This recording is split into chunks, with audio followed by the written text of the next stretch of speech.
আজকে প্রদেশ যুব কংগ্রেসের আহ্বানে যে সংবাদ মাধ্যমের প্রত্যেকটি ভাই এবং বোনেদের যুব কংগ্রেসের তরফ থেকে আন্তরিক শুভেচ্ছা ও অভিনন্দন। আমরা জানি যে আজ থেকে 9 বছর আগে ভারতীয় জনতা পার্টি যুবকদের স্বার্থে একটি নারা দিয়েছিল। সেই নারা হয়েছিল, বহুত হুই রোজগার কি ইন্তজার अब की बार मोदी सरकार। ওরা আরেকটা নারা দিয়েছিল, বহুত হুয়া বেরোজগারি अब की बार মোদি সরকার। কিন্তু আমরা দেখেছি এই 9 বছরে তারা এই নারার যে তারা উঠিয়েছিল যে তারা রোজগার দেবে, এই স্বার্থে তারা কিছুই করেনি। আমরা দেখেছি যে ত্রিপুরাতে বেরোজগারদের জন্য একটা নতুন রেকর্ড হয়েছে। আপনারা হয়তো জানেন না এবং রাজ্যবাসীর এটা জানা উচিত যে ভারতবর্ষের বেকারত্ব হয়েছে 10.7%, 10.7, এবং খালি ত্রিপুরার আনএমপ্লয়মেন্ট রেট চলে গেছে 14.3%, 14.3% হয়েছে ত্রিপুরার আনএমপ্লয়মেন্ট রেট, যেটা রেকর্ড। এটা ইতিহাসে কখনো, ত্রিপুরার ইতিহাসে কখনো হয়নি। আমরা দেখেছি ভারতীয় জনতা পার্টি চাকরির নামে বহির্রাজ্যের থেকে ছেলেদেরকে এনে টাকার বিনিময়ে চাকরি তুলে দিয়েছে। কংগ্রেস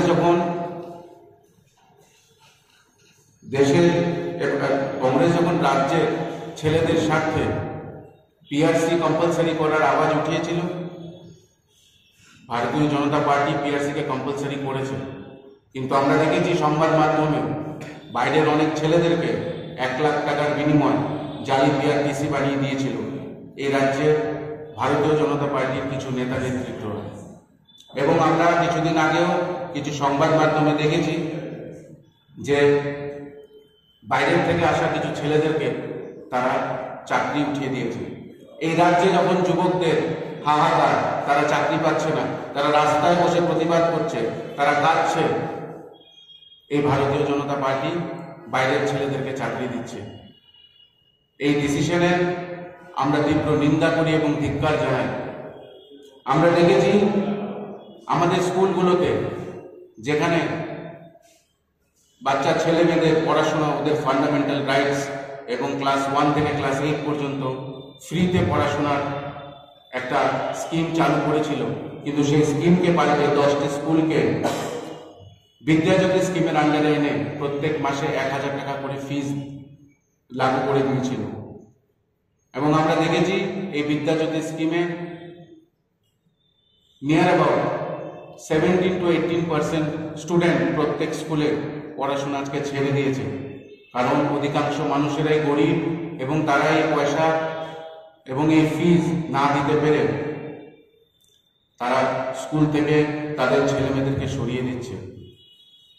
আমার প্রশ্ন সরকারকে, যে এই যে কালো জাল তারা বিছাচ্ছে এবং বাচ্চাদের জীবন নিয়ে তারা ছিনিমিনি খেলছে, এর পেছনে কি রাজ আছে তা যাতে অতি সত্বর তারা আমাদেরকে বলে। আমরা দেখেছি যে তারা নানান রকম পরীক্ষা নিয়েছে, তারা চাকরির জন্য ভুয়ো পরীক্ষা নিয়েছে, স্টুডেন্টসরা পরীক্ষা দিয়েছে, পাশ করেছে, কিন্তু আজ পর্যন্ত ওদের চাকরি হয়নি। এখন যখন আমরা দেখি যে রাজ্যের যুবকরা রাস্তায় নেমে প্রতিবাদ করে তাদের চাকরির জন্য, আমরা দেখি তাদেরকে পুলিশ দিয়ে পেটানো হয়। এই প্রতিশ্রুতি নাকি দিয়েছিল ভারতীয় জনতা পার্টি। রাজ্যের যুবকরা যে আশা নিয়ে এই সরকারকে স্থাপিত করেছিল, সেই যুবকদের জীবনকে নিয়ে ছিনিমিনি খেলছে ভারতীয় জনতা পার্টি। আমরা জানি কংগ্রেস স্বাধীনতার পরে থেকে যুবকদের জন্য সবসময় ভেবে গেছে। আমরা জানি যখন স্বাধীনতার পরে কোনো দেশ আমাদেরকে একদানা অন্ন দেওয়ার জন্য রেডি ছিল না, তখন নানান রকম স্কিমে রাজীব গান্ধীজি, জওয়াহরলাল নেহরুজি, তারা নানান রকম স্কিম এবং তাদের মতদর্শিতাকে সামনে রেখে এই রাজ্যে এবং এই দেশে আজকে এত ভালোভাবে আপনি রেশন বলুন, আপনি চালের স্টক বলুন, এই সব কিছু কংগ্রেসের দেওয়া। কিন্তু আমরা দেখছি চারিদিকে কালোবাজারি, চারিদিকে বিজেপির ছেলেদের হাহাকার, তারা বাড়িঘর ভাঙছে, তারা বাড়িঘর কে লুণ্ঠন করছে। আমার প্রশ্ন একটাই, যে যখন ছেলেরা কাজ পাচ্ছে না, আমরা দেখেছি যে ছেলেরা এই ডিপ্রেশনে, যুবকরা এই ডিপ্রেশনে আস্তে আস্তে নেশার দিকে চলে যাচ্ছে। আমাদের কাছে প্রুফ আছে যে রাজ্যের বেকার ছেলেরা সুইসাইড করছে, তারা চাকরি পাচ্ছে না। আমাদের কাছে প্রুফ আছে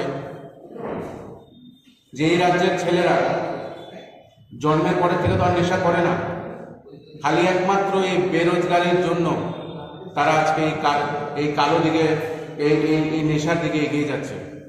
এবং এটাও বলা উচিত এবং রাজ্যবাসীর জানা উচিত যে আজকে Tripura drugs capital of India হয়ে গেছে। আমরা দেখেছি যে রাজ্যে দুদিন পরে পরে ড্রাগস ধরা হয়। আমরা দেখেছি যে রাজ্যে দুদিন পরে পরে কালোবাজারিদেরকে ধরা হয়।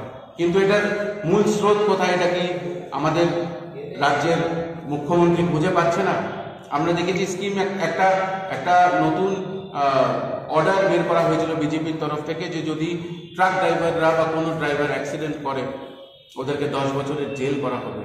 কেন? যে গাড়িতে নেশা সামগ্রী পাওয়া যাচ্ছে সেই গাড়ির ড্রাইভারগুলোকে কেন 10 বছরের জন্য জেল দেওয়া হয় না?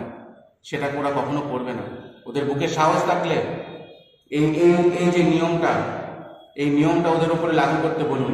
আপনি দেখবেন নেশার কারবারিরা কিভাবে, নেশা জিনিসটা কিভাবে ত্রিপুরা থেকে কমে। কিন্তু ওরা কখনোই নেশার জিনিসটা কমাতে চায় না, কারণ ওরা নিজেরাই এই নেশার বাজারের ভেতরে যুক্ত।